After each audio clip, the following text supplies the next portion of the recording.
My name is Dorothy Williams. I am 70 years old, and if I close my eyes right now, I can still smell the magnolias from that morning. Thick, sweet, almost suffocating. They bloomed early that year, as if the earth itself wanted to cover something we weren't ready to see. The funeral was elegant. Everyone said so. The kind of elegant that comes with money, good taste, and a lifetime of pretending everything is fine. I wore navy blue, not black. Black felt too honest. I stood by the door, shaking hands, accepting condolences from people I barely recognized. They all said the same thing. He was a good man. You were so lucky. What a beautiful life you built together. I smiled. I always smiled. It was easier than explaining. Inside the house, the air was thick with whispers, not the sad kind, the calculating kind. I could hear them in the study. My children, their spouses, the lawyer, voices low but sharp, like knives wrapped in velvet. They were dividing things, the house, the cars, the accounts. I wasn't invited to that conversation. I suppose they thought I wouldn't notice, or maybe they just didn't care. I stood in the hallway, holding a glass of water I hadn't asked for, listening to my own life being sorted into percentages and signatures, and I thought about how strange it was to be alive and yet already erased. Later, when everyone had left, I walked through the rooms alone. The house felt larger somehow, colder. I stopped in front of the piano, the one he used to play on Sunday mornings, badly, but with so much joy. That's when I saw it, a small key, rusted at the edges, sitting there on top of the sheet music as if someone had placed it there on purpose, or forgotten it. I picked it up. It was light, almost weightless. There was a tag attached, a tiny piece of leather with an address written in faded ink. His handwriting. I didn't understand. I didn't know what it opened, but I kept it, slipped it into my pocket without thinking, because it was the only thing that day that felt like it was meant for me. I didn't know then that this key would lead me somewhere I had never been, to a truth I had spent 50 years avoiding, to a man I had never met, and to 5 words that would crack open everything I thought I knew about love, loyalty, and the life I had lived. But that part comes later. For now, let me tell you about the day I buried my husband, and the moment I realized I had been buried long before him. His name was Richard Edward Williams. We met when I was 19 at a garden party in Charleston. He was older, confident. He wore a white linen suit and spoke about architecture and travel and all the places he wanted to take me. I fell in love with the idea of him before I ever really knew him. Isn't that what we all do? Fall in love with the promise, not the person? We married 6 months later. My mother cried. She said I was too young, but I thought I was ready. I thought love was enough. I thought if I was good enough, kind enough, patient enough, everything would work out the way it was supposed to. We had 3 children, Susan, the eldest, then Michael, and finally, little Catherine, who we called Kate. They were my world. I gave them everything I had, my time, my attention, my dreams. I stopped working at the boutique when Susan was born. Richard said it was better that way, that a mother should be home. And I believed him. I believed everything he said. The years passed, quietly, predictably. I cooked, I cleaned, I organized charity events and book clubs and garden tours. I became the woman everyone expected me to be. Gracious, well-dressed, always composed. I learned to laugh at the right moments and stay silent at the wrong ones. And Richard worked, he traveled, he built things, buildings mostly, beautiful things, cold things. He came home late, smelling of cigars and cologne I didn't recognize. But I didn't ask questions. Asking questions felt dangerous, like opening a door you knew you'd never be able to close again. We were happy. At least that's what I told myself. That's what I told everyone else. And after a while I started to believe it. Or maybe I just forgot what happiness was supposed to feel like. The children grew up.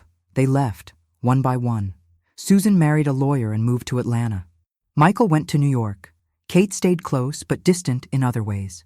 She had her own life, her own secrets, and I was proud and alone. Richard and I became polite strangers. We ate breakfast together in silence. We attended events side by side, smiling for photographs. We slept in the same bed, but on opposite edges, careful never to touch, and I told myself this was normal, that this was what 50 years of marriage looked like. But then he got sick. It started small. A cough. A little weight loss, nothing alarming. But it grew, quietly, stubbornly. By the time the doctors found it, the sickness had already taken root. Deep, unforgiving. They gave him 6 months. He lasted 4. I took care of him. Of course I did. That's what wives do. I brought him tea. I read to him. I held his hand when the pain got too bad. And in those final weeks I thought maybe we would finally talk, really talk, about the life we had lived, the life we hadn't, the things we never said. But we didn't. He died on a Tuesday morning. The sun was shining, the magnolias were blooming, and I felt nothing, just a strange, hollow silence, like the end of a song I had stopped listening to years ago. The funeral was 3 days later, and that's when everything changed. Because while I was saying goodbye to the man I had spent my life with, my children were already moving on, already deciding what was theirs, already erasing me from the story we had built together. And I didn't even realize it yet, but I would. Soon enough, I would. The day after the funeral, the house felt different, not sad, just emptier, like someone had come in the night and stolen all the air. I woke up early, the way I always did, and made coffee in the kitchen. The same kitchen where I had made breakfast for 50 years. The same blue tiles, the same crack in the window that Richard always said he would fix, but never did. I sat at the table alone, holding the cup between my hands, feeling the warmth spread through my fingers. It was the only warmth I felt. Outside, the magnolias were still blooming, too bright, too alive. I looked away. That's when Susan walked in. She didn't knock. She never did. Susan had a key to everything. She came in through the side door, carrying a leather folder and wearing that expression she always wore, the one that said she knew better than everyone else. She kissed my cheek without looking at me. "Good morning, Mother," she said. Her voice was smooth, professional, like she was greeting a client, not her own mother. "Good morning, sweetheart," I said softly. I tried to smile, but my face felt stiff. She sat down across from me, placing the folder on the table between us. It was thick, official looking. I stared at it, but didn't touch it. "We need to talk," she said. I nodded. Of course we did. There were arrangements to make, papers to sign, a life to close. I understood that. I had been preparing myself for this conversation, or so I thought. "Daddy left everything very clear," Susan continued. She opened the folder and pulled out a stack of documents. Her nails were painted red. Perfect, sharp. The house, the accounts, the investments, it's all been divided fairly. Michael and I worked with the lawyer yesterday to make sure everything was in order. I blinked. Yesterday? Yes. We didn't want to burden you with all the details. "You've been through enough." She said it kindly, but there was something underneath the kindness, something cold. "I see," I said quietly, but I didn't see. Not really. She slid a paper across the table toward me. "This is your portion, the smaller property upstate. It's charming, quiet. You'll love it. And there's a monthly allowance set up for you, enough to live comfortably." I looked down at the paper. The words blurred. I couldn't focus. "The smaller property?" I repeated. "Yes. The house here will go to Michael. He has the family now, and the space makes sense for him. Kate will get the beach house, and I'll take over the financial accounts to manage everything going forward. It's cleaner this way. Less complicated." My hands felt cold. I set the coffee cup down carefully, afraid I might drop it. "And the joint account?" I asked. My voice sounded strange, small. Susan hesitated, just for a second, but I saw it. "That's been transferred already. Daddy had it set up that way, in case anything happened. It was his decision, Mother, not ours. His decision," I repeated. Yes, I looked at her, really looked at her, and I saw something I hadn't wanted to see before. She wasn't sad, she wasn't grieving, she was efficient, organized, already moving on to the next thing, and I was just another item on her list, something to be managed, filed away, forgotten. "Where do I sign?" I asked finally. She smiled, relieved. "Right here." She pointed to a line at the bottom of the page, I picked up the pen. My hand was shaking, but I steadied it. I signed my name, Dorothy Ann Williams, the same signature I had been writing for 50 years, on checks, on cards, on love letters that no one ever read. "Thank you, Mother," Susan said, gathering the papers quickly. "This makes everything so much easier." She stood up, kissed my cheek again, and left, just like that, the folder tucked under her arm, the house keys still on her ring. And I sat there, staring at the empty chair across from me, wondering when I had become so easy to dismiss. The rest of the day passed slowly. Michael came by in the afternoon with his wife, Jennifer. They were polite, sympathetic. They asked if I needed anything. I said no. They seemed relieved. Kate called from the airport. She was flying back to California. She said she'd visit soon. I knew she wouldn't. By evening, I was alone again. Completely alone. I wandered through the house, touching things, the curtains, the bookshelves, the photographs on the wall, pictures of a life that suddenly felt like it belonged to someone else. I stopped in front of a portrait of Richard and me on our wedding day. We looked so young, so hopeful. I wondered if he had loved me then, really loved me, or if I had just been part of the plan, the right kind of wife, the right kind of life. I didn't know anymore. That night, I couldn't sleep. I lay in bed, staring at the ceiling, listening to the house settle around me. And I kept thinking about the key, the small, rusted key I had found on the piano. It was still in my pocket. I had carried it with me all day without knowing why. I got up, turned on the lamp, and pulled it out. The leather tag was worn, but I could still read the address, 12 Oak Street. I didn't recognize it. It wasn't anywhere I had been before, but it was written in Richard's handwriting, careful, deliberate, like he wanted to make sure I could read it. Why would he leave me a key? And why now? I turned it over in my hands, feeling the weight of it. It was small, insignificant, but it felt like the only thing I had left that was truly mine. The next morning, I made a decision. I would go. I would find 12 Oak Street.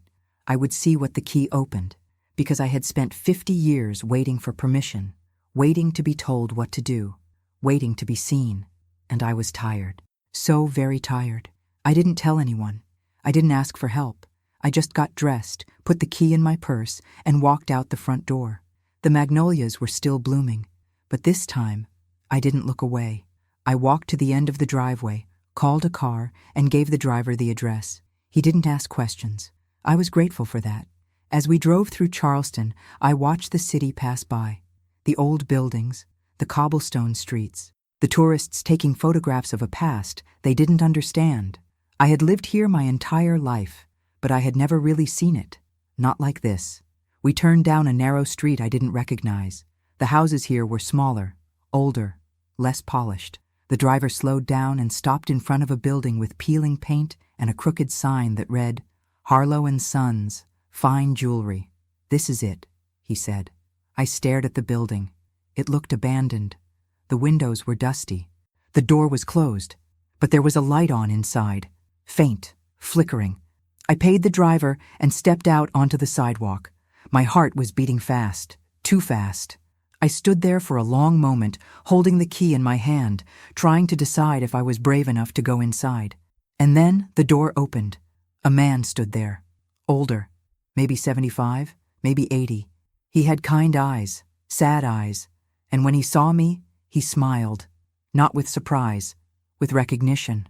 "Mrs. Williams," he said softly, "I've been waiting for you." I didn't move. I couldn't.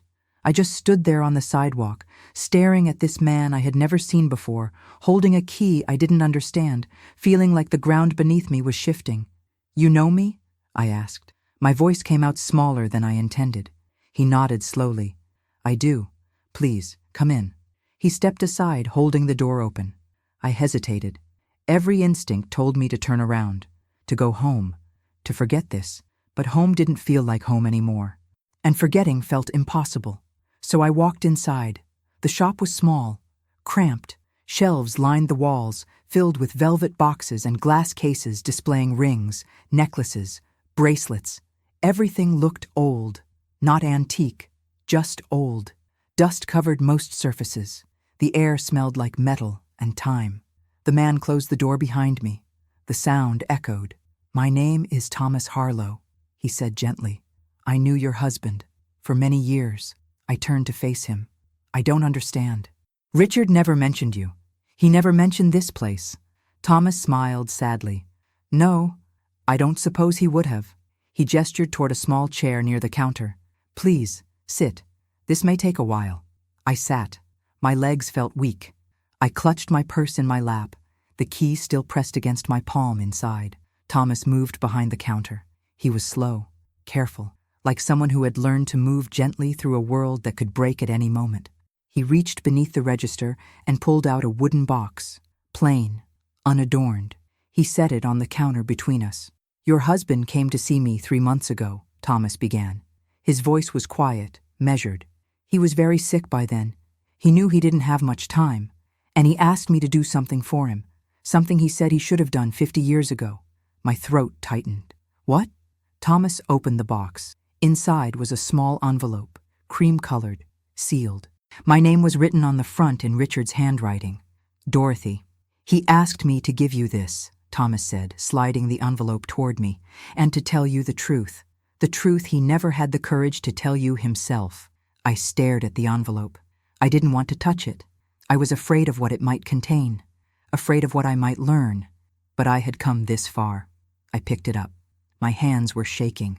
"Before you open it," Thomas said softly, "there's something you should know. Your husband was not the man you thought he was, but he was not a bad man either. He was just lost, and he loved you, in his own way. I believe that." I looked up at him. "What are you talking about?" Thomas sighed. He looked older suddenly, tired. "Richard came to me 47 years ago. He was young, newly married. He brought a woman with him, not you. Another woman. Her name was Elena." The air left my lungs.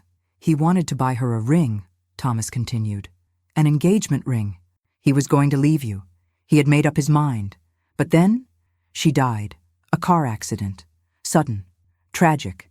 And Richard was left with a ring he couldn't give away and a life he couldn't escape. I couldn't speak. I couldn't breathe. The room felt like it was closing in. He kept the ring," Thomas said. "All these years. He came back here once a year, always on the same day. The anniversary of her death. He would sit right where you're sitting now, and he would tell me about his life, about you, about the children, about how he had tried to be a good husband, a good father, but how he had never stopped loving her." Tears were burning my eyes, but I didn't let them fall. Not yet. "He asked me to keep the ring for him," Thomas continued, "to hold it until he was gone, and then to give it to you, along with the letter. He said you deserved to know the truth, that you deserved to decide what to do with it." "Why?" I whispered. "Why would he do this to me? Why would he want me to know?" Thomas's eyes softened. "Because he was dying, Mrs. Williams, and he realized something, that secrets don't protect the people we love. They just make us strangers. He didn't want to die a stranger to you." I looked down at the envelope in my hands. I wanted to tear it apart, burn it, throw it away. But I couldn't.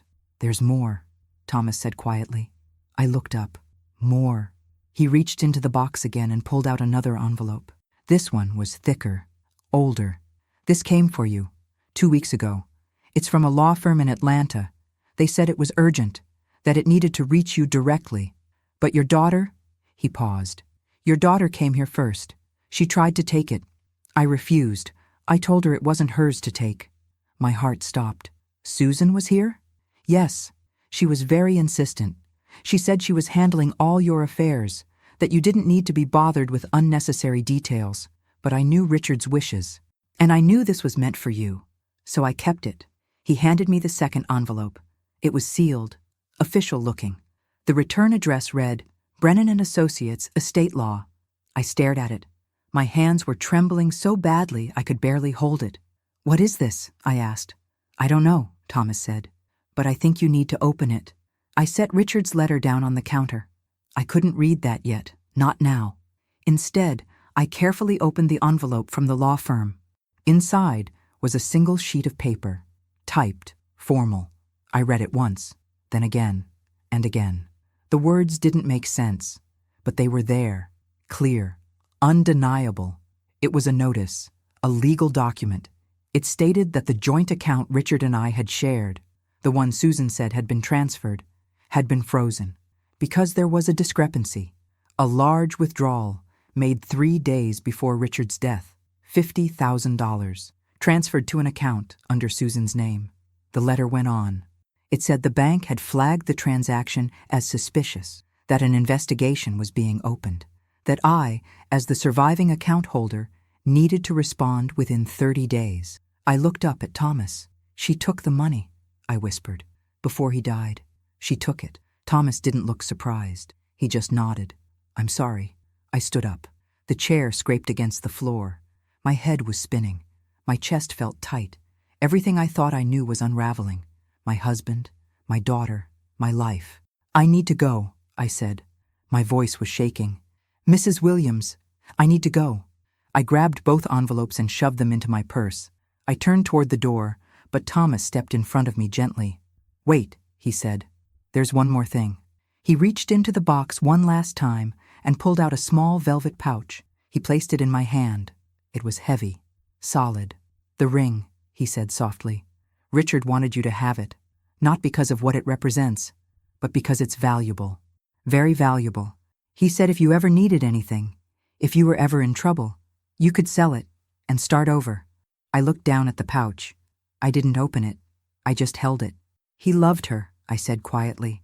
"Not me." Thomas's eyes filled with something I couldn't name. Pity, sadness, truth. "Maybe," he said. "But he thought of you. At the end. That has to count for something." I didn't answer. I just walked out of the shop and into the sunlight. The world outside was too bright, too loud. I stood there on the sidewalk, clutching my purse, trying to remember how to breathe. And I realized something. I had spent 50 years being the woman everyone needed me to be. The perfect wife, the devoted mother, the gracious hostess. I had given everything. And in return, I had been given nothing. Not love, not truth, not even respect. But I was still here, still standing. And I still had a choice. I could go home, sign the papers, accept the small house and the small allowance and the small life they had planned for me. Or I could fight. For the first time in 50 years, I chose myself. I didn't go home. Not right away. I walked, for hours, through streets I knew and streets I didn't, past shops and cafes and people who smiled at me without seeing me. My feet hurt, my heart hurt more, but I kept walking because stopping meant thinking, and thinking meant feeling, and I wasn't ready to feel everything yet. Eventually, I found myself at the waterfront. The harbor was calm. Boats rocked gently in their slips. The sun was setting, painting the sky in shades of orange and pink. It was beautiful, the kind of beautiful that makes you ache. I sat on a bench and finally opened my purse.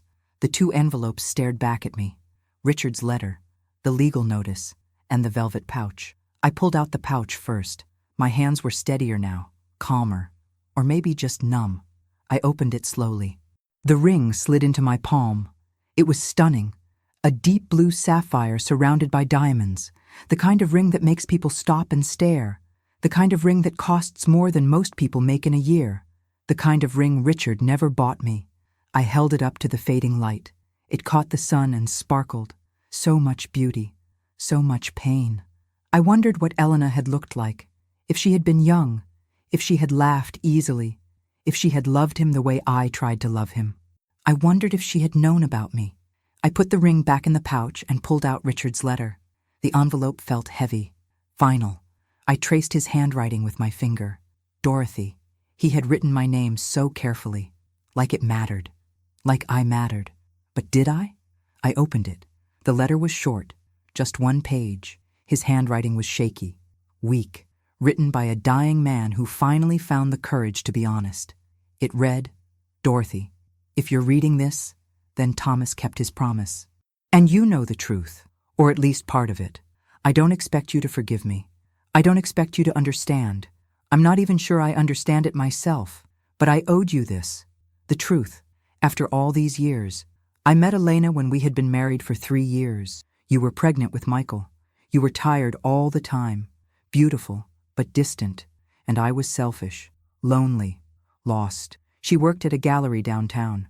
She loved art and poetry and all the things I pretended to care about to impress people. But with her, I didn't have to pretend. I fell in love with her.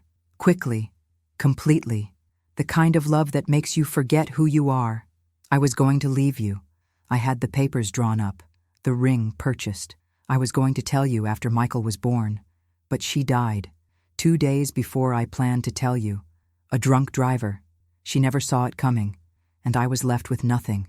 No her, no courage, just guilt, and you, and a life I didn't know how to leave anymore.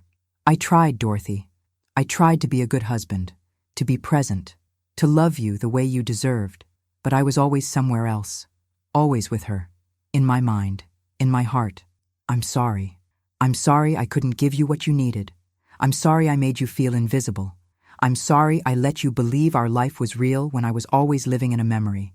The ring is yours now. Sell it. Keep it. Throw it in the ocean. I don't care. But it's worth enough to give you freedom. Real freedom.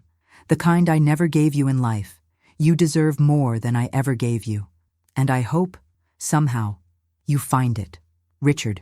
I folded the letter carefully and put it back in the envelope. I didn't cry. I thought I would, but the tears wouldn't come. Maybe I had used them all up over the years, or maybe I was just too tired to cry anymore.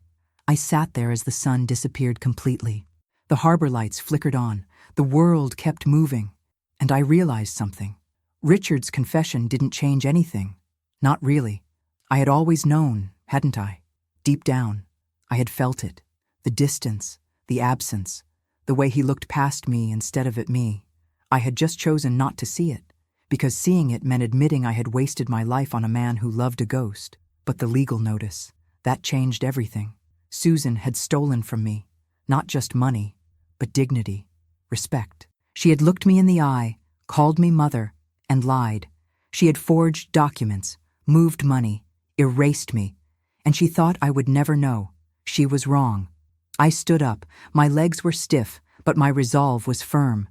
I walked to the edge of the dock and pulled out the ring one more time. I held it over the water. It would be so easy to let it go, to let all of it go. But I didn't, because that ring wasn't just a symbol of Richard's betrayal. It was a tool, a weapon, a way out. I put it back in my purse and called a car. When I got home, the house was dark, empty. I turned on the lights and walked straight to the study, the room where my children had divided my life without me. I sat down at Richard's desk and opened my laptop. It took me 3 tries to remember the password. Our wedding date. How fitting. I logged into the bank account, the joint account, the one Susan said had been transferred. I pulled up the transaction history and scrolled back. 3 days before Richard died. $50,000, withdrawn, transferred to an account I didn't recognize. But there was more. Other transactions, smaller.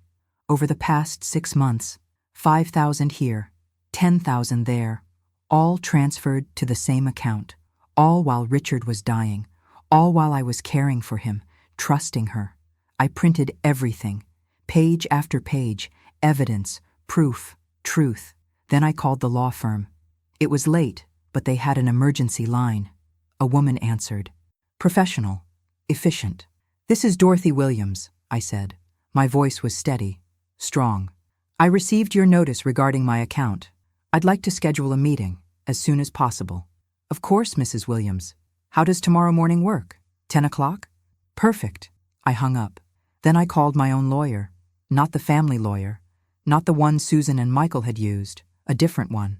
A woman I had met years ago at a charity event. Sharp, fierce. The kind of lawyer who didn't lose. Her name was Patricia Monroe. She answered on the second ring. Patricia, this is Dorothy Williams. I need your help. Dorothy, of course. What's going on? I told her everything. The funeral, the documents, the transfers, the legal notice. She listened without interrupting.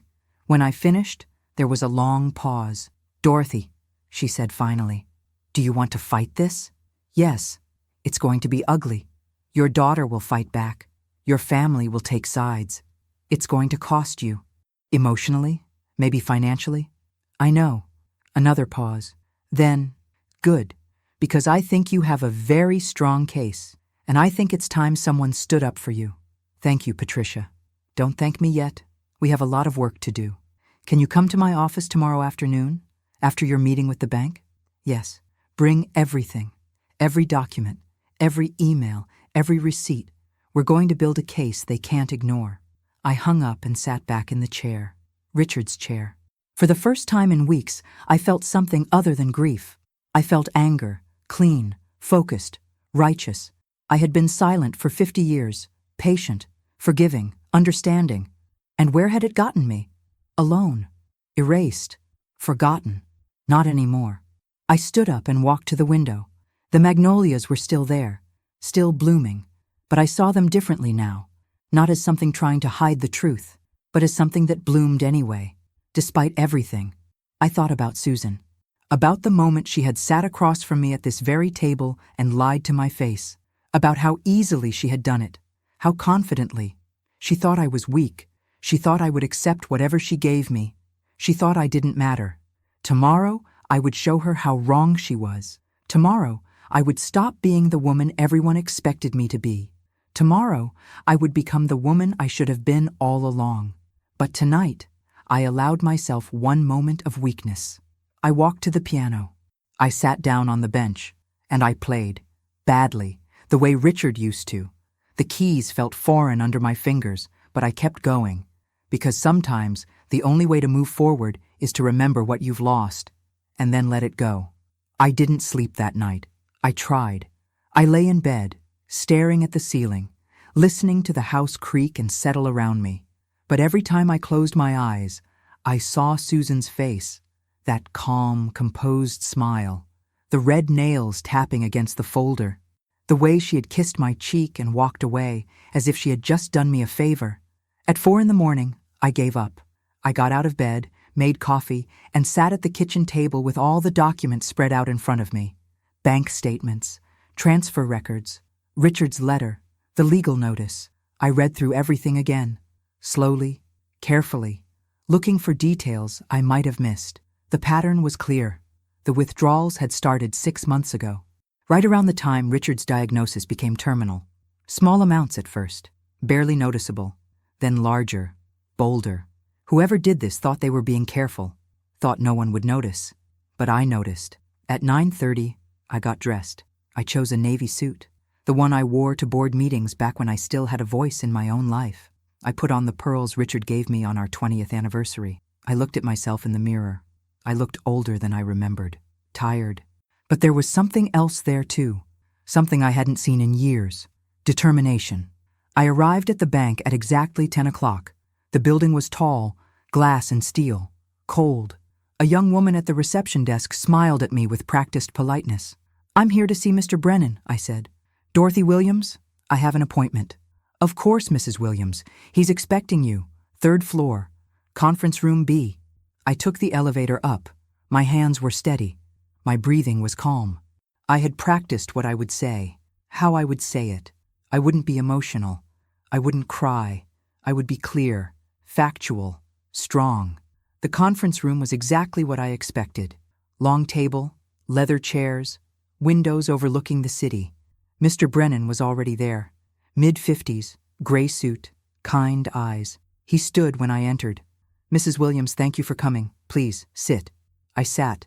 He sat across from me, a folder in front of him. Not unlike the folder Susan had placed in front of me just days ago. "I'm very sorry for your loss," he said gently. "Thank you. I'm sure this is a difficult time, and I apologize for adding to your stress, but there are some irregularities with your account that require immediate attention."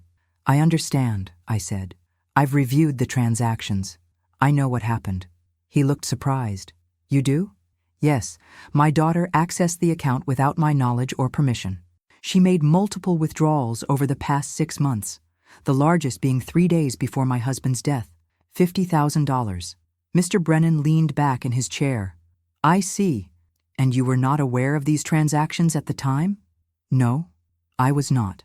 "Did you give your daughter authorization to access this account?" "No, never." He opened the folder and pulled out several documents. According to our records, a power of attorney was filed 4 months ago. granting Susan Williams full access to all joint accounts held by you and your late husband. My stomach dropped. That's not possible. I never signed a power of attorney. He slid a paper across the table. Is this your signature? I looked down, and there it was. My name, Dorothy Ann Williams. The signature looked like mine. Almost, but not quite. The loops were too tight. The slant was wrong. No, I said firmly. That is not my signature. Someone forged it. Mr. Brennan's expression shifted, became more serious. Are you certain? Absolutely certain. I never signed this document. I never gave my daughter permission to access my accounts, and I want to press charges. He was quiet for a moment. Then he nodded slowly. Mrs. Williams, if what you're saying is true, this is a very serious matter. We'll need to involve our fraud department, possibly law enforcement. Are you prepared for that? Yes. This will likely become public. Your daughter will be notified. There will be an investigation. It could take months, maybe longer. I understand. He studied me for a long moment. Then he picked up his phone and made a call. Sarah, can you come to conference room B, please, and bring the fraud intake forms? He hung up and looked at me. We're going to start the process right now. I'll need you to provide as much information as possible. Dates, details, anything that might help us build a case. I have everything, I said. I opened my purse and pulled out the folder I had prepared. Transaction records, timelines, notes. I placed it on the table. This is every withdrawal, every transfer, every discrepancy. I've organized it chronologically. Mr. Brennan looked impressed. You've been thorough. I've had time to think. A woman entered the room. Young, professional. She introduced herself as Sarah Chen, head of fraud investigation. She sat down next to Mr. Brennan and opened a laptop. For the next 2 hours, I answered questions. I signed statements. I provided documentation. Sarah took notes. Mr. Brennan made calls. And slowly, piece by piece, we built a case. Mrs. Williams, Sarah said finally, based on what you've provided, we have grounds to freeze all accounts associated with your daughter. We'll also be filing a report with local authorities. A detective will likely contact you within the next few days. Good. I have to ask, Mr. Brennan said carefully. Are you sure you want to proceed? Once we file this report, there's no going back. Your relationship with your daughter will be permanently affected. I looked at him, really looked at him. My daughter stole from me while my husband was dying. She forged my signature. She lied to my face. What relationship is there left to protect? He nodded. I understand. I stood up. Thank you both for your time. Please keep me informed of any developments. We will. I left the bank and walked outside into the bright afternoon sun. I felt lighter somehow, like I had set something down that I had been carrying for too long. My phone rang. It was Patricia. Dorothy, how did it go? They're opening an investigation, freezing accounts, filing reports. Excellent. Can you come to my office now? We need to discuss the estate documents Susan had you sign. I'll be there in 20 minutes. Patricia's office was in an old building downtown. Brick, ivy covered, the kind of place that felt solid, permanent. Her assistant showed me to a corner office with floor-to-ceiling bookshelves and a view of the park. Patricia stood when I entered. She was tall, sharp, gray hair cut short. She wore a black suit and no jewelry except a watch. She shook my hand firmly. Dorothy, sit. Tell me everything. I did.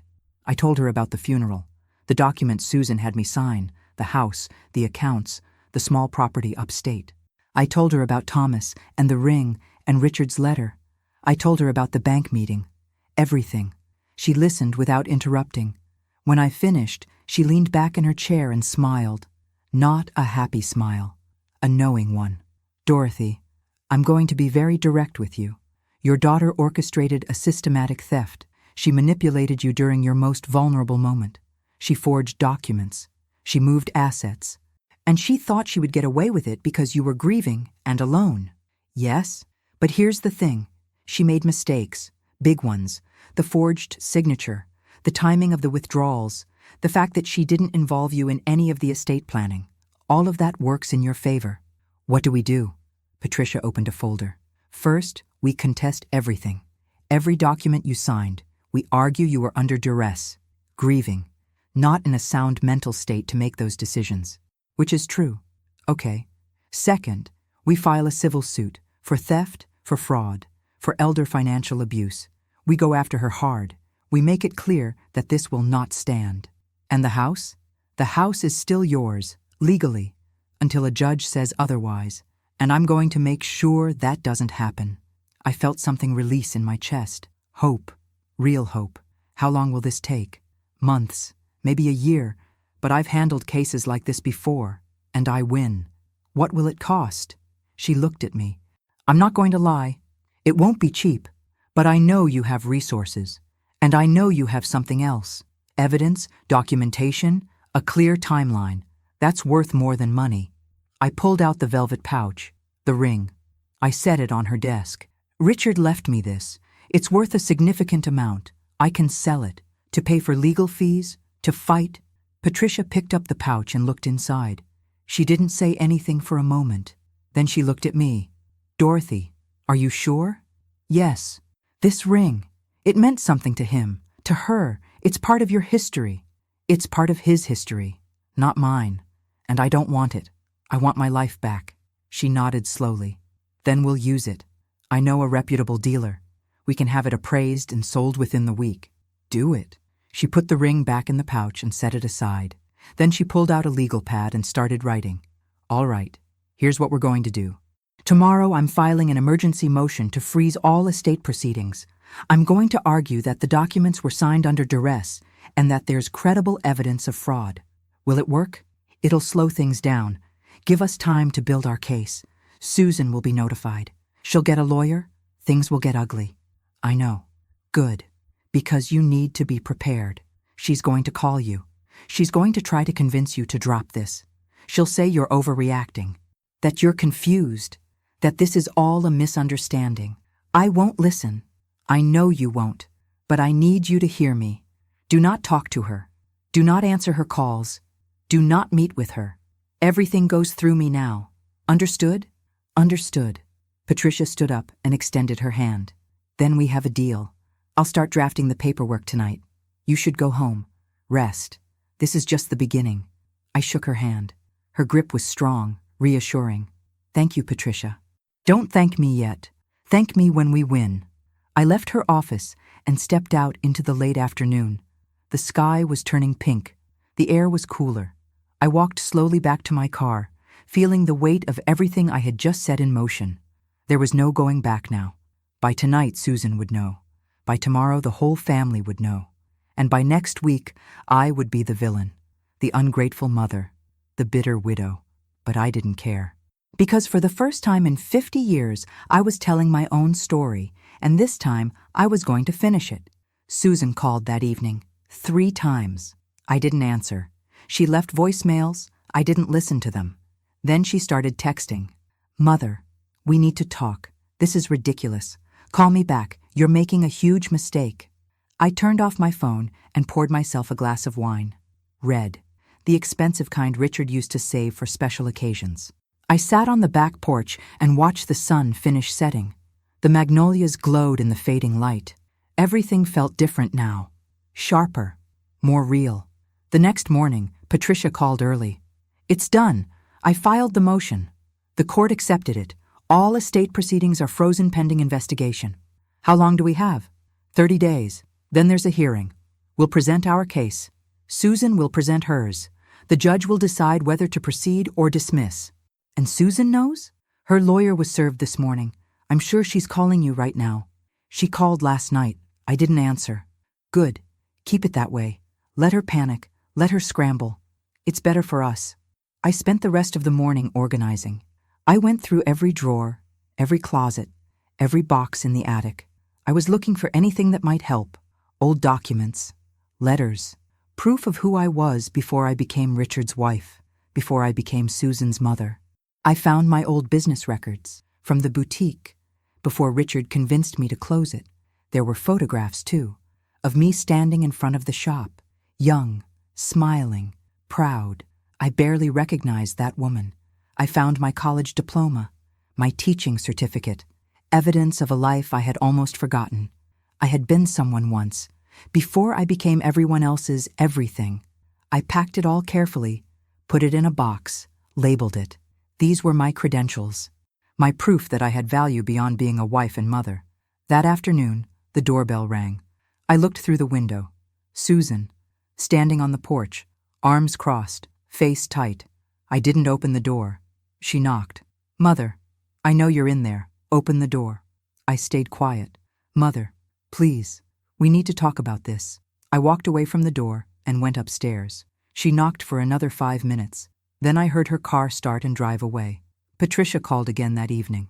Susan's lawyer reached out. They want to negotiate. Already? They're worried. The fraud investigation is serious.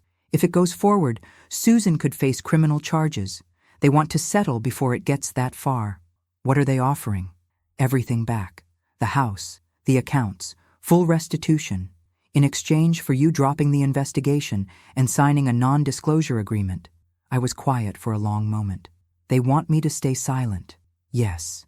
And if I refuse, then we go to court, we fight, and we expose everything. What do you think I should do? Patricia paused. Dorothy, I can't make this decision for you, but I can tell you this. If you settle, you get your money back, your house, your life, but Susan walks away, no consequences, no accountability, and she'll do this again. Maybe not to you, but to someone. And if I fight, then you might lose. Courts are unpredictable. Juries are emotional. And Susan will paint you as a confused, grieving widow who doesn't understand what she signed. It'll be brutal. But there's a chance I win. Yes, a good chance, based on the evidence, but nothing is guaranteed. I looked out the window, at the magnolias, at the house I had lived in for 50 years, at the life I had built and lost and was now fighting to reclaim. I want to fight, I said. Are you sure? I'm sure. Then we fight. I hung up and sat in the silence. My phone buzzed. A text from Michael. Mom, what's going on? Susan says you're suing her? This doesn't make sense. Can we talk? I stared at the message. Michael, my son, the quiet one, the one who always stayed out of conflict, the one I thought would understand. I typed a response. Your sister stole from me. She forged documents. She lied. I'm not suing her. I'm protecting myself. If you want to talk, call Patricia Monroe. She's my lawyer. I sent it. Then I turned off my phone again. The next few days were strange, quiet but tense, like waiting for a storm you know is coming. I went about my routines. I made coffee. I read. I walked through the house. But everything felt temporary, like I was living in a place that didn't belong to me anymore. Or maybe never did. On the 4th day, Kate called. I answered. Mom? Her voice was small, uncertain. Hello, sweetheart. Mom, what's happening? Susan called me. She's really upset. She says you're accusing her of stealing. She says you're not thinking clearly. She says, Kate, I interrupted gently, do you want to know what actually happened? She was quiet. Then, yes, I told her. Everything. The funeral, the documents, the forged signature, the withdrawals, the legal notice. I kept my voice calm, factual. I didn't cry. I didn't get angry. I just told the truth. When I finished, Kate was crying. Mom, I'm so sorry. I didn't know. I swear I didn't know. I know, baby. You were in California. You weren't here. But I should have been. I should have asked more questions. I should have protected you. It's not your job to protect me, Kate. It's my job to protect myself. And that's what I'm doing now. What can I do? You can believe me. That's all I need. I do, Mom. I believe you. We talked for another hour. She told me about her life, her work, her struggles. We hadn't talked like this in years. Really talked, without pretending everything was fine. It felt good. Real. When we hung up, I felt less alone. The hearing was scheduled for 3 weeks away. Patricia prepared me. We went over every document, every question I might be asked, every possible scenario. They're going to try to make you look incompetent, she warned. Confused, emotional. They'll say you didn't understand what you were signing, that you were grieving, that Susan was just trying to help. I understand. You need to stay calm, answer clearly. Don't let them rattle you. I won't. The night before the hearing, I couldn't sleep again.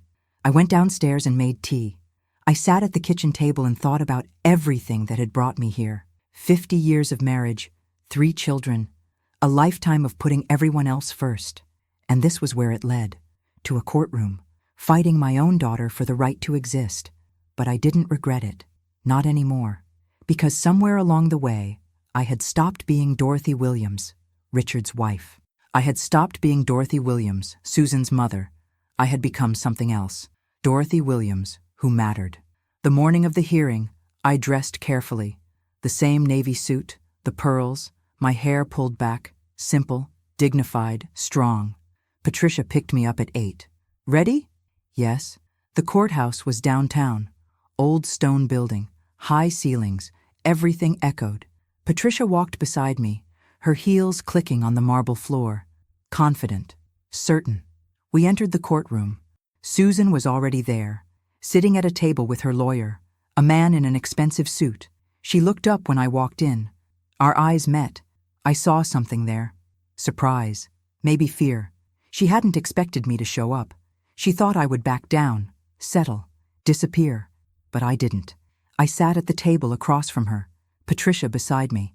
The judge entered. An older woman with gray hair and sharp eyes. Everyone stood. Please be seated, the judge said. We're here today regarding the estate of Richard Edward Williams and allegations of fraud. Let's begin. Susan's lawyer stood first. He was smooth, polished. He painted a picture of a grieving widow who didn't understand legal documents, a daughter who was just trying to help, who had power of attorney, who was acting in her mother's best interest. He showed the forged document, pointed to my signature, said it was clearly mine, that I had signed it willingly, that I was now confused, possibly suffering from early cognitive decline. I felt Patricia tense beside me, but she didn't interrupt. She let him talk, let him build his case, and when he finished, she stood. Your Honor, may I approach? You may. Patricia walked to the bench and handed the judge a folder. These are certified documents from 3 separate handwriting experts. All of them confirm that the signature on the power of attorney is a forgery. Not even a good one. The judge opened the folder. Read slowly. Her expression didn't change. I also have bank records showing a clear pattern of theft, Patricia continued. Withdrawals made while Mrs. Williams's husband was dying, transfers to accounts she had no knowledge of, and most damning, a confession. Susan's lawyer stood up. Objection. There is no confession. Patricia smiled. Actually, there is. Susan Williams sent multiple text messages to her mother over the past week. Messages that were clearly attempts at intimidation, including one that reads, and I quote, "You should have just stayed quiet. Now everyone will know what you made me do." The courtroom was silent. The judge looked at Susan. Is this true? Susan's face went pale. She looked at her lawyer. He whispered something to her. She shook her head. Ms. Williams, the judge said firmly, did you send these messages? Susan stood slowly. Yes, but I didn't mean... That's enough, the judge said. She looked at the documents in front of her, then at me. Mrs. Williams, would you please stand? I stood. My legs were shaking, but I kept my back straight. How old are you, ma'am? 70, Your Honor. And do you understand why you're here today? Yes. My daughter stole from me, and I'm here to stop her. The judge nodded. Do you feel you were competent when you signed the estate documents presented to you after your husband's funeral? No, Your Honor. I was grieving. I trusted my daughter. I signed what she told me to sign. I didn't read it carefully. That was my mistake. But I didn't give her permission to forge my signature or steal my money. The judge looked at Susan, then back at me. Mrs. Williams, I'm granting your motion. All estate proceedings are suspended. The power of attorney is deemed invalid. All transferred funds are to be returned immediately. And I'm referring this case to the district attorney for possible criminal charges. Susan gasped. Her lawyer started talking quickly, but the judge held up her hand. I've heard enough. Court is adjourned. The gavel came down. It was over. I walked out of that courtroom a different woman than the one who walked in. Patricia squeezed my arm as we descended the courthouse steps. The afternoon sun was bright. Too bright. I felt dizzy. Light, like I might float away. You did it, Patricia said. You actually did it. We did it, I corrected. She smiled. Go home, Dorothy. Rest. I'll handle the paperwork. The transfers should be completed within 48 hours. Your accounts will be restored. The house is yours. Everything is yours again. I nodded. I couldn't speak yet. My throat was too tight. Behind us, I heard voices. Susan, her lawyer, arguing. I didn't turn around. I just kept walking, one foot in front of the other, down the steps, toward the street, toward whatever came next. I called a car, sat in the back seat, watched the city pass by. Everything looked the same, but nothing felt the same. The driver tried to make conversation. I smiled politely, but didn't respond. I needed the silence, needed to let everything settle inside me. When I got home, the house was exactly as I'd left it, but it felt different, lighter, mine. I walked through each room slowly, touching the walls, the furniture, the photographs, reclaiming it all. I stopped in front of Richard's portrait, the one from our wedding day. That young man with so much confidence, so many secrets. I looked at him for a long time, and I felt something unexpected. Forgiveness, not for what he did, but for who he was. A man who loved someone he couldn't have, who built a life he didn't want, who died without ever being honest. That was his tragedy, not mine. Mine was that I had let him make me small, but I wasn't small anymore. My phone buzzed. A text from Kate. "Mom, I just heard. I'm so proud of you. I'm coming home. I'll be there tomorrow." I smiled. Texted back. "I'll be here, sweetheart." That evening, I did something I hadn't done in years. I cooked, not for anyone else, just for me. I made pasta with fresh tomatoes and basil from the garden. I poured a glass of wine. I set the table with the good china, the kind we only used for guests. And I ate alone, slowly, savoring every bite. It was the best meal I'd had in 50 years. That night, I slept, really slept. No dreams, no nightmares, just deep, quiet rest. The next morning, Patricia called. "The transfers are complete. Your accounts are restored. I'm having all the estate documents voided, and the district attorney wants to meet with you next week." "For what?" "They're considering pressing charges against Susan, fraud, forgery, elder financial abuse. They want your statement." I was quiet. "Dorothy, you don't have to decide now, but you should think about it. What happens if I don't press charges?" She walks away. No criminal record, no consequences. And if I do, she could face jail time, fines, a permanent record. I closed my eyes, thought about Susan, the little girl who used to climb into my lap and ask me to read her stories, the teenager who would practice her speeches in front of me, the woman who had become a stranger. "I need time," I said. "Take all the time you need. Just let me know." Kate arrived that afternoon. She pulled up in a rental car, ran up the steps, and threw her arms around me.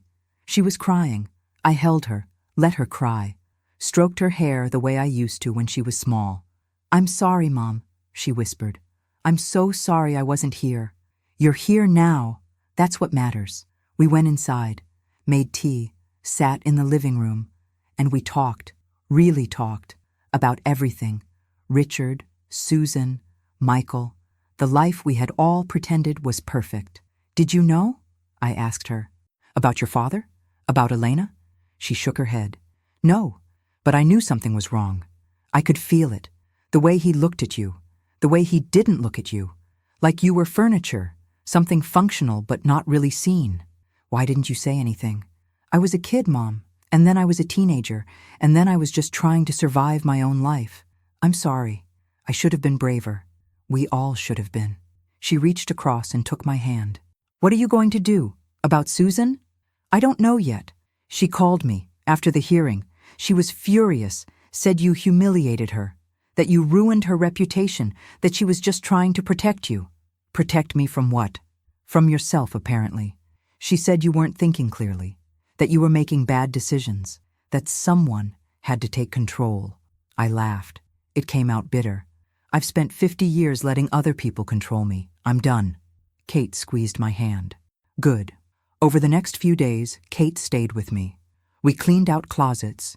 We sorted through Richard's things. We packed up memories and decided what to keep and what to let go.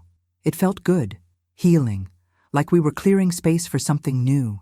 Michael called on the third day. I answered. "Mom." His voice was careful, distant. "Hello, Michael. I heard about the hearing. Susan told me what happened. I'm sure she did. Mom, I don't know what to believe.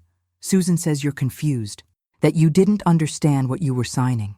But Kate says Susan stole from you. I need to hear it from you. I took a breath. Michael, your sister forged my signature. She took money from accounts that weren't hers. She lied to me, to all of us, and when I found out, I took her to court. That's what happened. Silence. Michael, I believe you, Mom. I'm sorry. I should have believed you from the start. It's okay. No, it's not. I chose the easy thing. I didn't want to get involved. I didn't want to pick sides. But you needed me, and I wasn't there.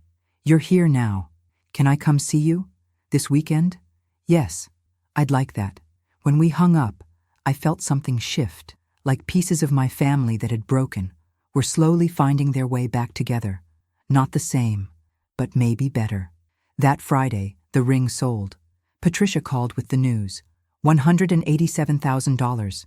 The dealer said it's one of the finest sapphires he's seen in years. I sat down. That much?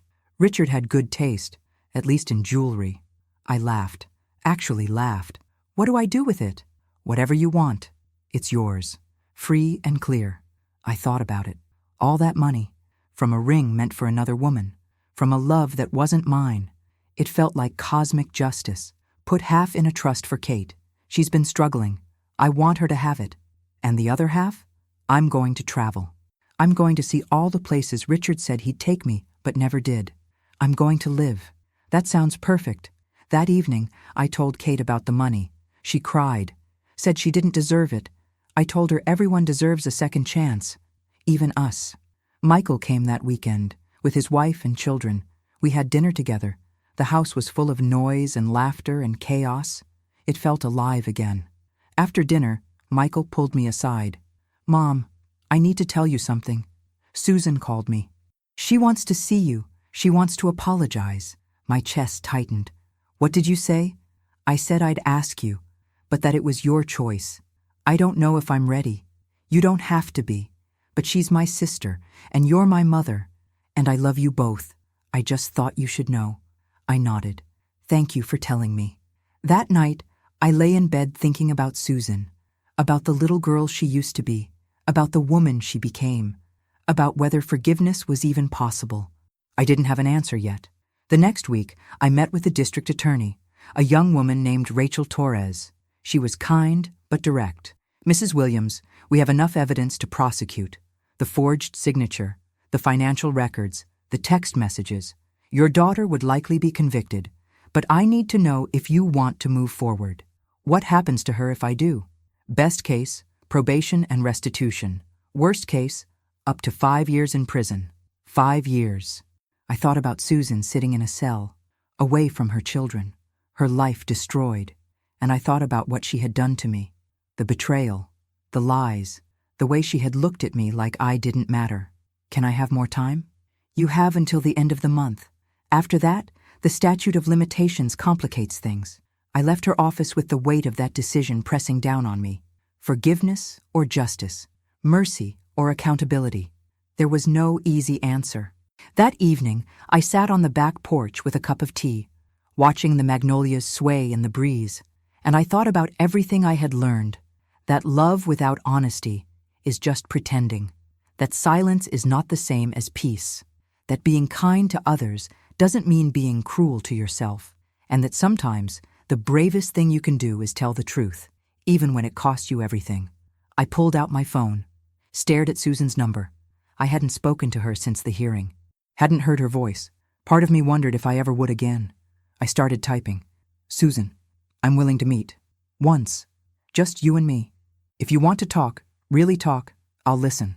But no lawyers, no excuses, just honesty. Let me know. I hit send before I could change my mind. 5 minutes later, my phone buzzed. Tomorrow, 2 o'clock, the house.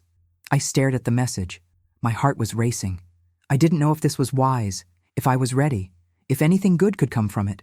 But I had spent 50 years avoiding hard conversations. Not anymore. I barely slept that night. I kept rehearsing what I would say, how I would say it. I practiced staying calm, practiced not crying, practiced being strong. But when morning came, I realized I didn't need a script. I just needed the truth. Kate offered to stay, to be there with me. But I said no.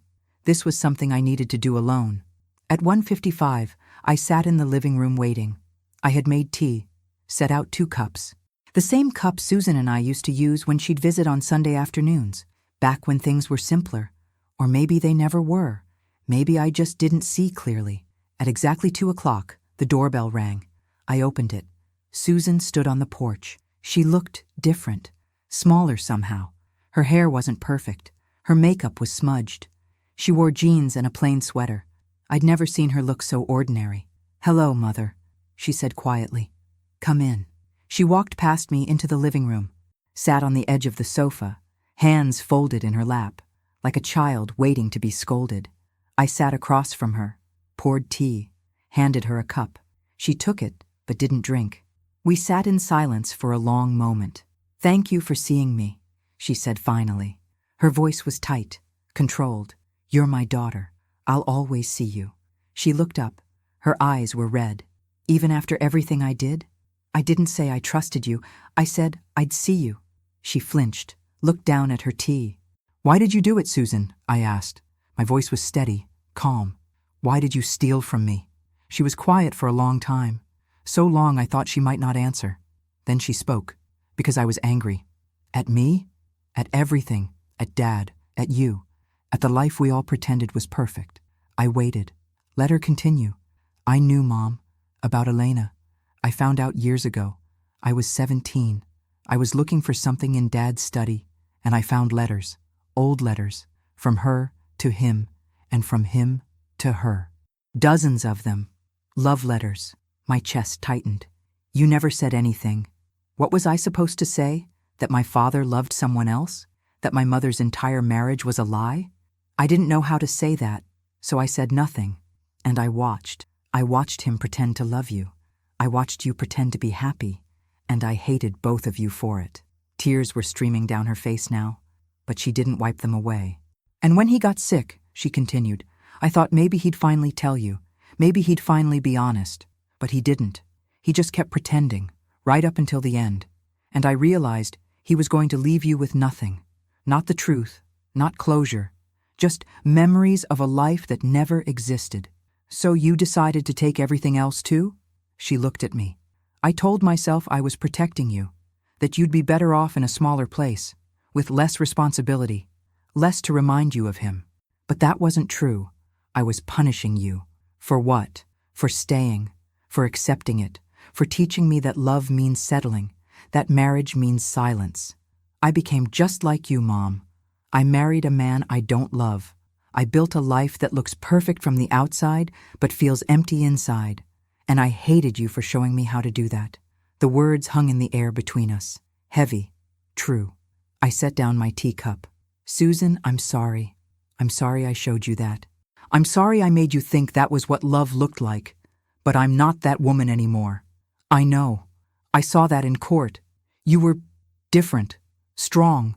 I didn't recognize you. Good, because I barely recognized myself."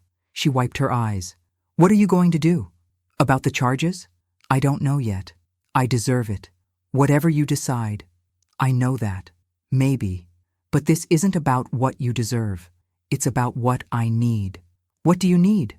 I looked at her. Really looked at her. And I saw something I hadn't seen before. Not the confident lawyer, not the controlling daughter, just a broken woman who learned the wrong lessons from a broken mother. "I need you to understand something," I said. "What you did was wrong. Unforgivable, maybe. But I'm not blameless. I raised you to think that women should be quiet, that we should accept whatever we're given, that we don't deserve to fight for ourselves. I taught you that by living it. And I'm sorry.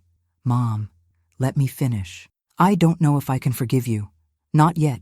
Maybe not ever. But I understand you. And that's something." She was crying openly now. "I'm so sorry. I'm so sorry for all of it. I know you are. But sorry doesn't fix this. Sorry doesn't give me back the 50 years I lost. Sorry doesn't make your father love me. It's just a word. Then what can I do? You can be honest. With yourself. With your children. You can stop pretending. You can live a real life, not a perfect one, a real one. She nodded, wiped her face with the back of her hand. Can I ask you something? Yes. Do you hate me? I thought about it, really thought about it. No, I don't hate you. I'm disappointed. I'm hurt, but I don't hate you. You're still my daughter, and I still love you. But love and trust are different things, and I don't trust you. Not anymore. Will you ever? I don't know. Maybe. If you earn it. But that will take time. Years, probably. And even then, things will never be the same. She nodded again. I understand. We sat in silence for another moment. Then she stood. I should go. Yes. She walked to the door. Stopped. Turned back.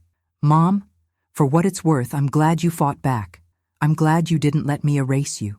You deserved better than that. Yes, I did. She left. I closed the door behind her and stood in the hallway for a long time, not crying, not relieved, just empty, like something had been carved out of me and nothing had filled the space yet. That evening, I called Rachel Torres. I've made my decision, I said. All right, what would you like to do? I want to drop the criminal charges. She was quiet. Are you sure? Yes, but I want a written agreement, a confession, documentation of what she did, and a guarantee that she never handles anyone's finances again. Ever. I can arrange that. It's called a consent decree. She admits wrongdoing without criminal prosecution, but it goes on record. If she ever does this again, to anyone, the evidence is already there. That's what I want. Can I ask why you're doing this? Because prison won't teach her anything. It'll just make her bitter. But knowing that I could have destroyed her and chose not to, that will stay with her. Forever. And maybe eventually, it will mean something. You're very gracious, Mrs. Williams. No, I'm just tired of punishing people for being broken. We're all broken. Some of us just hide it better. The papers were drawn up within the week. Susan signed them, admitted everything, the forgery, the theft, the manipulation. It was all documented, legal, permanent. She didn't call afterward, didn't thank me. I didn't expect her to. Michael called instead. Mom, Susan told me what you did, why you dropped the charges. That was incredibly kind. It wasn't kindness, it was exhaustion. Still, thank you. I know she doesn't deserve it. None of us deserve the mercy we're given, Michael. We just accept it and try to be better. Life settled into a new rhythm after that. Kate stayed another week, then flew back to California. But we talked every few days, real conversations, honest ones. Michael visited more often, brought the grandchildren. We played in the garden, baked cookies, built memories that weren't built on lies. Susan and I didn't speak, not for months, and I was okay with that. Some distances take time to cross, and some never get crossed at all. I sold the small property upstate, the one Susan had tried to give me, used the money to renovate the main house, made it mine, painted the walls colors I liked, bought furniture that felt comfortable instead of impressive, turned Richard's study into a reading room. I started teaching again, part-time, at the local community college, literature, to students who reminded me of who I used to be, young, hopeful, still believing the world made sense. And I traveled, just like I promised myself. I went to Paris, to Rome, to all the places Richard said we'd go someday. I went alone, and it was glorious. One afternoon, about 6 months after the hearing, I was in the garden pruning roses when I heard the gate open. I looked up. Susan stood there, hesitant, uncertain. Hello, Mother. Hello, Susan. Can I come in? I nodded. She walked over slowly, stood a few feet away. The roses look beautiful. Thank you. I've been wanting to call, but I didn't know what to say. You don't have to say anything. Yes, I do. She took a breath. I left him. My husband. I couldn't keep pretending anymore. You were right. About all of it. I set down the pruning shears. How do you feel? Terrified, relieved, free, all of it at once. That sounds about right. I'm in therapy, trying to figure out who I am when I'm not performing for everyone else. That's good. She was quiet for a moment. Then, I know I don't deserve your forgiveness, but I wanted you to know that I'm trying, to be better, to be honest, like you said. I looked at her. She looked different again, softer, younger, more real. Come help me with these roses, I said. She smiled, just a little. Okay. We worked side by side in silence, cutting dead blooms, making room for new growth. It wasn't forgiveness, not yet, but it was something. A beginning, maybe. And after 50 years of endings, I'd take it. Spring came slowly that year. The magnolias bloomed late, but when they finally opened, they were more beautiful than I remembered. Or maybe I was just seeing them differently. Susan started coming by once a week. We'd work in the garden together, drink tea on the porch. We didn't talk about the past much. It was still too raw, too complicated. Instead, we talked about small things, the weather, books, her children, my students. It was enough. One Saturday morning, she arrived with a box, old, dusty. She set it on the kitchen table. I found this in Dad's storage unit, she said. I've been going through his things. Slowly. There's a lot I didn't know. What is it? Letters, journals, things he kept hidden. I thought you should have them, if you want them. I stared at the box. Part of me didn't want to open it, didn't want to know any more secrets, but part of me needed to understand the man I'd lived with for 50 years. Thank you, I said. She nodded. I'll leave you to it. She kissed my cheek and left. I carried the box to the living room, set it on the coffee table, sat down, and looked at it for a long time. Then I opened it. Inside were dozens of journals, leather-bound, worn. His handwriting filled every page. I picked up the first one, dated 1974, the year we got married. I started reading. He wrote about our wedding day, how beautiful I looked, how proud he felt, how he believed he could make this work, make us work, even though his heart was somewhere else. I read about the early years, how he tried to love me the way a husband should, how he failed, how guilty he felt, but not guilty enough to leave. I read about Elena, page after page about Elena, how they met, how they fell in love, how they planned a life together, and how devastated he was when she died. He wrote about the ring, how he kept it as a reminder, a penance, a promise that he would never love like that again, because loving like that had cost him everything. He wrote about the children, how much he loved them, how proud he was, but how distant he felt, like he was watching his own life from the outside. And he wrote about me, not with love, not really, but with respect, gratitude, guilt. He wrote that I deserved better, that I was kinder than he had any right to expect, that I had given him a life when he had given me only half of one. He wrote that he was sorry, so many times. Page after page, I'm sorry, I'm sorry, I'm sorry. But he never said it to me, not once. I read for hours, until the sun set, until the room grew dark, and when I finally closed the last journal, I felt something unexpected. Peace. Not because he loved me. He didn't. Not the way I wanted. Not the way I deserved. But because I finally understood. He wasn't a villain. He was just a man who made a choice and spent the rest of his life living with it. And I was the choice, not the love, just the choice. And that was okay. Because I had made choices too. I chose to stay. I chose to pretend.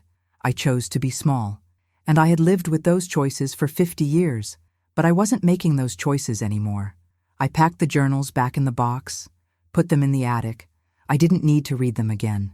They were his story, not mine. The next week, I got a phone call from Thomas Harlow. Mrs. Williams, I hope I'm not disturbing you. Not at all, Thomas. It's good to hear from you.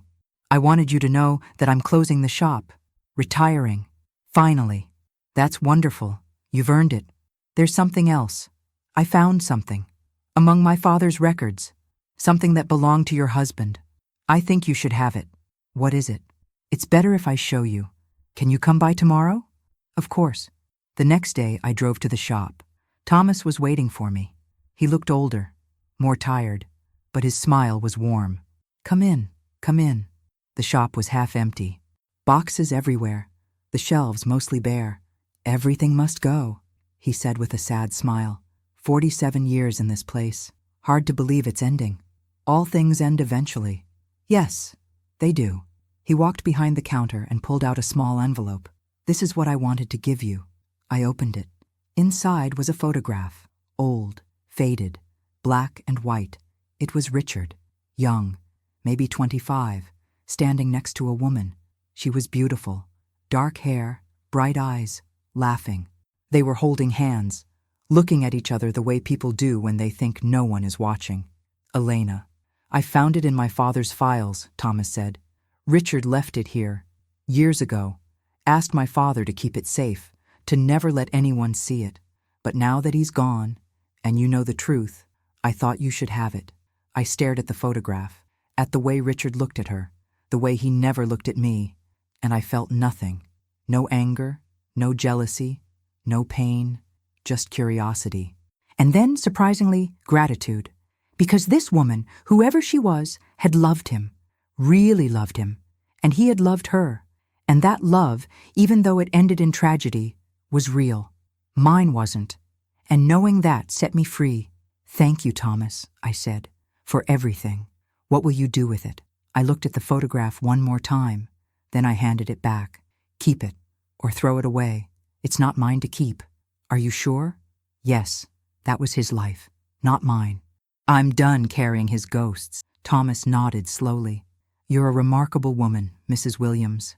I'm just a woman who finally learned to let go. I left the shop and drove to the cemetery. I hadn't been there since the funeral, hadn't wanted to, but I felt like I needed to now. Richard's grave was under a large oak tree, simple stone, his name, his dates, nothing else. I stood there for a long time, looking at the stone, at the ground, at the life buried beneath. I read your journals, I said aloud. I know everything now, about her, about us, about all of it. The wind rustled through the trees. I'm not angry anymore. I don't think I ever really was. I think I was just sad. For you, for me, for all the years we wasted pretending. A bird sang somewhere nearby. But I'm done being sad. I'm done carrying your secrets, your guilt, your regrets. They're yours, not mine. I knelt down, touched the grass, the earth. I forgive you, Richard. Not because you deserve it, but because I do. I deserve to be free of this, of you, of the woman I was when I was with you. I stood up, brushed off my knees. Goodbye, and I walked away. I didn't look back. That evening, I sat on the back porch with a glass of wine. Kate called. We talked for an hour, about nothing, about everything. She told me she was coming to visit next month, that she wanted to introduce me to someone special. I'm happy for you, sweetheart, I said. I learned it from you, Mom. How to start over, how to choose yourself. After we hung up, I sat in the growing darkness, listening to the crickets, feeling the cool breeze, being present, being alive. My phone buzzed. A text from Michael. Mom, we're having a barbecue on Sunday. Can you come? The kids have been asking for you. I smiled, texted back. I'll be there. What can I bring? Just yourself. That's enough. I set down my phone and looked up at the sky. The stars were just beginning to appear. Bright, endless, beautiful. And I realized something. For 50 years, I had been waiting for Richard to love me, waiting for my children to need me, waiting for my life to begin. But my life had been happening all along. I just hadn't been paying attention. I had been so focused on being the right kind of wife, the right kind of mother, the right kind of woman, that I forgot to be Dorothy. Just Dorothy. Not someone's wife, not someone's mother, not someone's anything. Just me. And for the first time in my entire life, that felt like enough. More than enough. It felt like everything. I raised my glass to the sky, to the stars, to whatever came next. Here's to new beginnings, I said aloud. The wind answered with a gentle whisper through the magnolias, and I knew, deep in my bones, that I was finally home. Not in this house, not in this city, not in any place, but in myself, and that was where I was always meant to be. The next morning, I woke up early, made coffee, sat in the kitchen and made a list, not of things I had to do, but of things I wanted to do. Learn to paint, take a cooking class, join a book club, go dancing, fall in love. Maybe. If it happened. If it didn't, that was okay too. But most importantly, live. Really live. Not for anyone else, not to prove anything, not to make up for lost time, just to live. Because I was 70 years old, and I was just getting started. The barbecue at Michael's house was loud. Chaotic. Perfect. His children ran around the yard screaming with joy. His wife grilled burgers. Michael stood by the cooler, telling stories, laughing that deep laugh I'd forgotten he had. I sat in a lawn chair under a tree, watching it all, soaking it in. This was family. Not the polished version we showed the world, the real one. Messy, imperfect, alive. My granddaughter Emma climbed into my lap. She was 6, all elbows and questions. "Grandma, why do you live all alone?" she asked. "Because I like it," I said. "Don't you get lonely?" "Sometimes. But lonely and alone aren't the same thing." She tilted her head. "What's the difference?" I thought about it. Lonely is when you're with people but still feel invisible. Alone is when you're by yourself, but you can see yourself clearly. She considered this. "That's weird." I laughed. "Yes, it is." She hugged me and ran off to join her brother. And I sat there, feeling the warmth of the sun on my face, thinking about how strange and wonderful life was. How you could spend 50 years feeling lonely in a crowded house and then find peace in an empty one. Susan arrived an hour later. She brought potato salad. I watched her walk across the yard. She spotted me, hesitated, then walked over. "Hi, Mom." "Hi, sweetheart. Mind if I sit?" "Not at all." She pulled up a chair. We sat in silence for a moment. Comfortable silence. The kind that comes after you've said all the hard things and don't need to say them anymore. "How are you?" I asked. "Good. Scared. But good. I signed the divorce papers last week." "How do you feel?" "Like I can breathe again. Like I've been holding my breath for 20 years and finally let it out." "I know that feeling." She looked at me. "Do you? Really?" "Yes. I spent most of my life holding my breath, waiting for permission to exhale. It's exhausting." "What changed?" "I stopped waiting for permission." She smiled, sad but genuine. "I'm trying to do that, to figure out who I am when I'm not trying to be perfect. You'll get there. It takes time, but you'll get there." Emma ran over and tugged on Susan's arm. "Mom, come play." Susan stood. "Duty calls." I watched her run off with her daughter. And I thought about cycles, how we pass things down without meaning to. Pain, patterns, ways of being, but also how we can break them. Choose differently. Become new. Michael sat down beside me, handed me a soda. "You look happy, Mom." "I am. Really happy. Not just pretending. Really happy." He was quiet for a moment. "I'm sorry I didn't see it before, how unhappy you were, how hard it must have been. You were just a kid. You didn't know. I was an adult, Mom. I should have paid attention." "We all should have paid attention, but we didn't, and that's okay. We're paying attention now." He nodded. "Dad really messed things up, huh?" "Yes, but he was human. He made mistakes, big ones, and he lived with them. That was his punishment, living with what he'd done." "Do you miss him?" I thought about it. Really thought about it. "No. I miss the idea of him, the man I wanted him to be, but that man never existed. So how can I miss someone who was never really there?" "That's sad." "Yes, but it's also freeing." We sat together, watching the family, the chaos, the love, the life. "You're different now," Michael said. "Stronger." "I'm not stronger. I'm just done pretending." "Well, I like it. This version of you. The real one." "Me too." That night I drove home as the sun was setting. The sky was painted in shades of gold and pink. I rolled down the windows, let the warm air rush in, turned up the radio, and I sang, loudly, badly, freely. When I got home, there was a package on the porch, small, no return address. I picked it up and went inside. I opened it carefully. Inside was a note, and something wrapped in tissue paper. The note read, "Mrs. Williams, I heard what happened, with your family, with the ring, with everything. I thought you might want this. It's a gift, no strings, no expectations, just one woman to another. You deserve beautiful things. Patricia." I unwrapped the tissue paper. Inside was a bracelet, silver, simple, elegant, with a small charm attached, a magnolia blossom. I put it on. It fit perfectly. I called Patricia. "You didn't have to do this." "I know, but I wanted to. You inspired me, Dorothy. You fought for yourself when it would have been easier to give up. That's rare and beautiful. Thank you for everything, not just the bracelet, for believing me. Always. After we hung up, I poured myself a glass of wine and went out to the back porch. The magnolias were glowing in the last light of day. I touched the bracelet on my wrist, traced the outline of the charm, and I thought about everything that had brought me here. The funeral, the key, the ring, the betrayal, the fight, the truth. All of it had broken me open, but it had also rebuilt me, stronger, truer, more myself than I'd ever been. I thought about the woman I was a year ago, quiet, invisible, erased, and I thought about the woman I was now, visible, vocal, free. They were the same person, but also completely different, because transformation doesn't mean becoming someone new.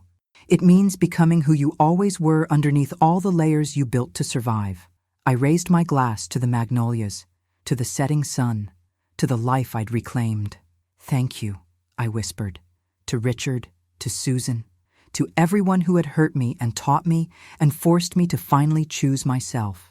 Thank you for breaking me, because I wouldn't have learned to put myself back together if you hadn't. The magnolias swayed gently, like they understood, and maybe they did.